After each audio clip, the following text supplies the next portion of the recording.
Hi everyone, my name is Khene. And my name is Amara. So in this video, we'll be discussing how you can move to Canada as a permanent resident from any country you are. So this video is going to be comprehensive. It's going to be different from every other video we've made. So after watching this video, you should be able to know the first, the second, and the last thing you should do for you to apply for permanent residency in Canada. So in this video, we're going to discuss Canada Express Entry. Right, so in under Express Entry we have 4 programs, but today on this video we're going to discuss specifically Federal Skilled Worker Program under Express Entry. In our subsequent video we'll be discussing Provincial Nomination Program.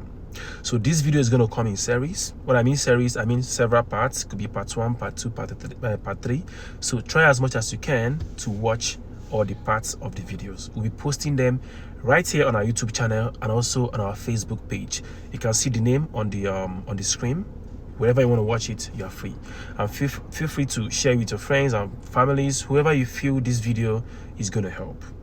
So let's get started. So the first thing, when you think of Canada Express Entry, let me say this first. It's a journey that is not so easy. Right, it requires money. It requires you to have money, have your degree and all that. So the first requirement for you is to write IELTS. IELTS is an English test, right? So it's either you write IELTS or you write French test. These are the two proficiency English and French proficiency tests that you can write for you to also increase your point. And remember, Express Entry is a point-based application. So the higher your point, the more chance of you getting invited to apply for permanent residency in Canada. So there are bodies that's in charge of IELTS. We have British Council, we have MOD IDP. So whichever, you can Google for your country, wherever you're watching from, you can Google for your country, the one closest to you, you can write. Now in IELTS, we have 4 modules. We have listening, we have reading, we have speaking, and then we have writing. Now there are specific scores that you need to get for you to get all the points for English language proficiency. Now in listening, you need to score at least 8.5. In reading, you need to score at least 8. In writing and speaking, you need to score at least 7.5. And these scores I just mentioned is for the primary applicant. Now what do I mean by that? So my wife and I, she was the primary applicant, right? And then I am her accompanying spouse. Now it doesn't mean that she's higher than me in Canada here. No, the essence of her being the primary applicant is for her to because she's younger, right, she'll fetch us more points, right? So that's why she's the primary applicant. So if your husband and your wife and then both of you are thinking of coming to Canada as permanent residents, please let the younger person be the primary applicant, right? Because once you cross 30, once you get to 30, you start losing points. So if you are 29 down, 100% you're going to get all the points required on that age, right? So we're going to talk about that as well. So for the accompanying spouse, please, I would suggest write IELTS as well. For the accompanying spouse, you only need to get 8 in listening and the rest can be 7. That's going to fetch you 20 points. But if you have 8 in listening and then maybe reading and listening, you have 7, and then you're writing, you have a 6.5, it's going to fetch you 18 points. So I wrote IELTS 3 times because I was looking for 20 points and then I was getting 14 points at the end of the day, 16 points, and then the last one was about 18 points, and I'm like, okay, this is good, right? So please, as a spouse, make sure you write IELTS. You'll be getting more points. And remember, like I said earlier, Express Entry is a point-based application. So the higher your point, the more chances of you guys getting invited to apply for permanent residency in Canada. Did I miss something? Yes. So, okay. Like you already know, after writing IELTS, you and your spouse, your score might still not be high enough. Okay, yeah. So that brings me to the French language proficiency test. I keep forgetting. So for those of you that can speak French language, please go ahead, learn your French. You can learn it again, and then go write the test. We have 2 types of tests. One is TEF, which is TEF.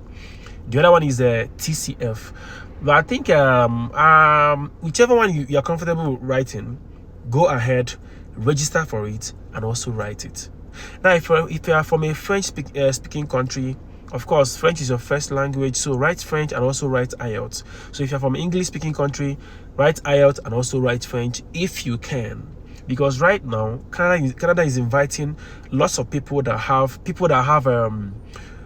knows how to speak French, right? So if you can get that added to your application, there are chances that some other province can actually invite you to apply for permanent resident. That is called provincial nomination, right? Apart from the federal government, which we are currently discussing, which is Federal Skilled Worker Program, whereby the federal government will invite you to apply for permanent residency application. Any other thing that I'm missing? No, I think that covers it for language proficiency. So it's a very important aspect of permanent residency in Canada. So she's going to talk about the next requirement, and then that's up to you, baby. So moving on, the next thing you need to do, actually I would say this is like the first thing that you need to do, because it takes at times it can take a while. So we always suggest you start with evaluation. Now, if you intend to relocate to Canada through the Federal Skilled Workers Program Express Entry, you need to have a degree or degrees. This is like one of the basics you have to have. Now, if you have just a BSc, honestly, it's not enough. But if you have, let's say, ND and BSc, NCE and BSc, then that's great. If you have masters, fantastic. For our ND and HND holders or PGD holders, great. It gives you 2 or more certificates. In this program, the more the certificate or the higher the certificate, the more points you get. Like he said, it's a point-based system. So if for someone that has just BSc, you'll be surprised that someone that has ND and HND has almost 30 points above the person. And you know what 30 points is? In this program, just a point can make a difference. It matters a lot. It matters a lot. Then someone that has MSc, that's masters, has like just 7 points. So that 7 points is a lot. It's a lot. So the more your degree, the 7 higher points chance. Better than someone that has ND and HND, right? Yes, correct. So, but if you say, what if I have masters and BSc? Can I combine it? It doesn't work that way. Your masters is enough. Masters is enough and supersedes the BSc.